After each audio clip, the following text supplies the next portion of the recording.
Hello, good morning and নমস্কার সবাইকে। এটা ছিল আমার রুম থেকে আজকের সকালের ভিউ। সামনে যেটা দেখা যাচ্ছে ওটা হচ্ছে পোখরা লেক। তো আজ সকালে উঠেই আমি আগে আমার পারমিট বানিয়েছি ফর ট্রেকিং।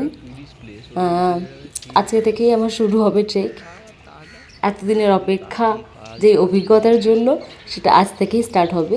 আর এটা ছিল পোখরা লেকের ভিউ। আমাদের গ্রামের পুকুরগুলোর মতো লাগবে। তো সকালে উঠেই যেটা আমি করলাম, সবার আগে রেডি হয়ে বেরিয়ে পড়লাম একটু লেক সাইডে হাঁটতে। আর ওখানেই অনেক অপশান আছে, আপনারা ওখানেই পেয়ে যাবেন সব রকমের স্টোর ফর ব্রেকফাস্ট। তো আমি ওখান থেকে ব্রেকফাস্ট করে আমার পারমিটটা বানিয়ে নিয়েছি। পারমিটটা কিছুটা এরকম ছিল। হোটেলেই আর কি আরও একজন ছিল যে ছিল কলকাতা থেকে। তো আমরা একসাথেই পারমিট বানিয়েছি আর ঠিক করেছি যে ট্রিপে একসাথেই থাকবো। তো দেন আমরা ব্রেকফাস্ট করে বেরিয়ে পড়লাম পোখরা থেকে ঝিনুডান্ডার উদ্দেশ্যে। বেসিক্যালি ঝিনু থেকেই আর কি স্টার্ট হয় ট্রেকগুলো। তো আমরা পোখরা থেকেই একটা ক্যাব করে আমরা গেছি ঝিনুডান্ডা।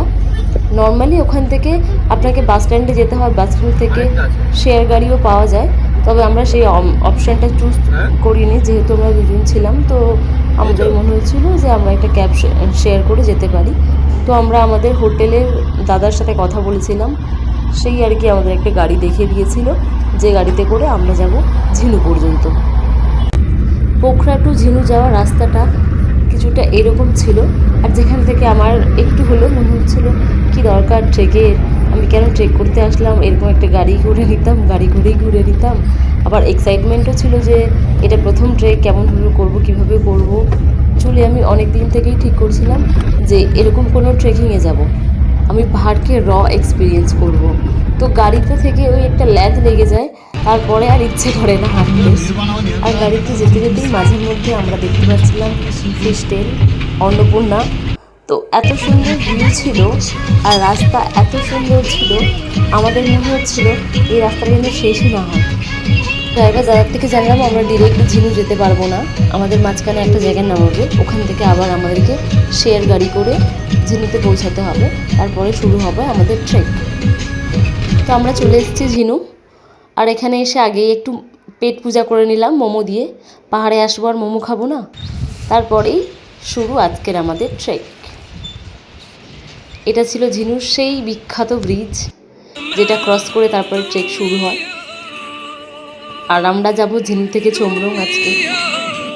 প্রথমে ভেবেছিলাম ব্যাস ঝিনু থেকে চমরংই তো যাবো, মাঝখানে তো আর কোনো স্টে নেই, একটাই স্টে।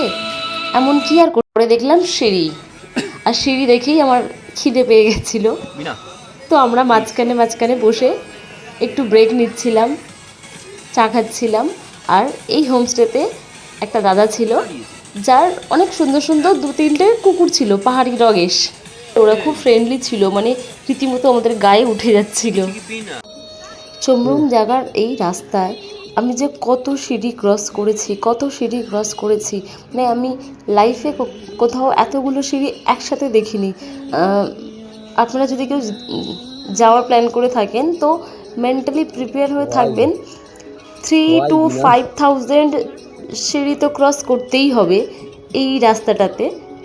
তো ট্রেকিংয়ে আমার অবস্থা কিছুটা এইরকম ছিল, মানে গিরতে পারতে উঠতে আমি গেছি। বেসিক্যালি ঝিনু টু চমরং পুরো রাস্তাটাই খালি আপনাকে উঠতেই হবে, মানে ওখানে নামার মতো রাস্তা নেই, পুরোটাই উঠতে হবে, উপরের দিকে উঠতে হবে টুয়ার্ডস চমরং। আর পুরো রাস্তাটাই এরকম সিঁড়ি।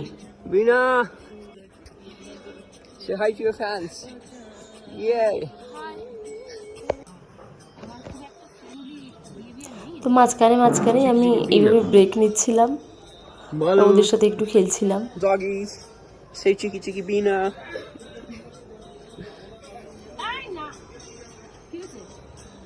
কিন্তু দেখছি ওদের একটু আদর করলেই ওরা পুরো এসে বসে যাচ্ছে, নাহলে পুরোপুরি গায়ে উঠে যাচ্ছে। হ্যাঁ, আর পাহাড়ি মানুষ বা কুকুর দুটোই অনেক ফ্রেন্ডলি হয়। আর এই স্মৃতিগুলোই আমাদের মনের মধ্যে বেশি থেকে যায়, কিউট কিউট সব স্মৃতি। আর আমি এই কুকুরটার সাথে ফ্রেন্ডলি হচ্ছিলাম দেখে আমাকে ওই হোমস্টের দাদা বললেন যে ভিতরে আরও একটা আছে, আর সেটা ছিল একদম পুচকু, একদম ছোট্ট একটা বাচ্চা। তো উনি নিয়ে এসে ওটা পুরো আমার কোলের মধ্যে দিয়ে দিয়েছে, আর ও চুপচাপ আদর খাচ্ছে, কিছু নড়ছে না, মানে টেডি বিয়ারের মতো বসেই আছে কোলে, একদম নড়ছে না, চোখ খুলে তাকাচ্ছেও না, ওইভাবে চোখ বন্ধ করে চুপচাপ আছে ও।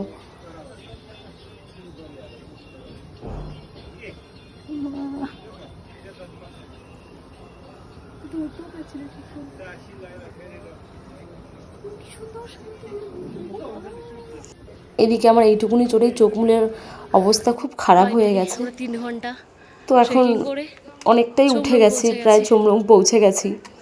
একটু রাত হয়ে গেছে, একটা হোমস্টে দেখবো, দেখে রেস্ট করবো চোমরঙেই। 3টে দিয়ে স্টার্ট করেছিলাম, তো অনেক খোঁজার পরে একটা আমরা 3 ঘন্টা বাজেট চড়া ফ্রেন্ডলি ট্রেকিং, হোমস্টে মানে পেলাম, পুরোটাই যেখানে সিঁড়ি ছিল। মজার ব্যাপার হচ্ছিল এটা তারপরে হোমস্টের এখন চাবি বাজে ছিল।